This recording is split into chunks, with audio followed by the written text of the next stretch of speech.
PT Kelumpu Padi Bali bekerjasama dengan John Fawcett Foundation menggelar kegiatan pengobatan gratis meliputi pengobatan mata, pemberian kacamata gratis, operasi katarak, pembagian sembako untuk para masyarakat lanjut usia dan masyarakat kurang mampu, dan pemberian wastra kepada seluruh pemangku desa adat sepedesaan Undisan Lanang Istri.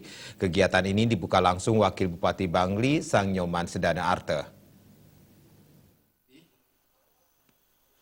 Pendiri yayasan yang sekaligus owner PT Kelumpu Padi Bali, Putu Winastra Esos mengatakan, kegiatan charity ini adalah merupakan kegiatan tahunan perusahaan di PT Kelumpu Padi Bali sebagai wujud nyata kepedulian pihaknya terhadap masyarakat desa Undisan, terutama para warga masyarakat lanjut usia dan masyarakat kurang mampu. Kegiatan ini merupakan kegiatan ketiga yang diperluas kegiatannya dengan pengobatan mata berikut operasi katarak gratis yang bekerjasama dengan John Fawcett Foundation. Kegiatan pengobatan mata gratis diikuti 700 orang termasuk untuk pemeriksaan mata yang mana pesertanya ada dari luar desa Undisan serta para pemangku desa adat sepedesaan Undisan. Ditambahkannya selain charity, pada kesempatan tersebut diresmikan Yayasan Sidi Winayaka Ashram and Foundation di mana kedepannya yayasan ini akan difokuskan untuk melaksanakan kegiatan di bidang sosial, tradisi, budaya, dan pendidikan serta misalnya potong gigi gratis, mewinten gratis, ruatan gratis, belajar Sanskerta, dan lain sebagainya. Yayasan ini didukung oleh para pembina dan penasehat yayasan yang merupakan para sulinggih yang sudah sering mengajar bahasa Sanskerta. Kegiatan hari ini adalah merupakan kegiatan sosial, salah satu CSR yang kami laksanakan dari PT Kelumpu Padi Bali melalui yayasan yang kami dirikan yang bernama Sidi Winayaka Ashram and Foundation.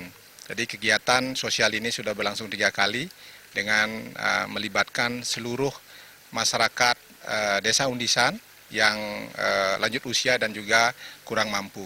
Nanti ke depannya kami berharap kita bisa menyasar warga difabel juga. Sementara itu, Wakil Bupati Bangli, Sang Nyoman Sedana Arte sangat mengapresiasi kegiatan pengobatan gratis yang digelar oleh PT Kelumpu Padi Bali karena merupakan panggilan kemanusiaan yang dilakukan oleh pengusaha terhadap situasi dan kondisi yang ada di wilayahnya masing-masing. Ditambahkannya dengan melibatkan 700 peserta, sungguh sangat luar biasa, dan pihaknya mewakili pemerintah Kabupaten Bangli sangat mengapresiasi dan kegiatan ini bisa menjadi penyemangat dan contoh kepada para pengusaha lainnya yang ada di Kabupaten Bangli. Dengan melibatkan 700 peserta, ini tentu luar biasa sekali dan mewakili pemerintah Kabupaten Bangli sangat mengapresiasi dan mudah-mudahan kegiatan ini juga bisa menjadi penyemangat dan juga bisa menjadi contoh kepada kawan-kawan pengusaha lainnya yang ada di Kabupaten Bangli. Baik itu dari sisi kemanusiaan, juga dalam komitmen untuk menjaga lingkungan dan alam yang ada di Kabupaten Bangli ini. Selain kegiatan pengobatan gratis juga dilakukan pemberian wastra kepada seluruh pemangku desa adat sepedesaan Undisan Lanang Istri. Ngurah Wira, Bali TV.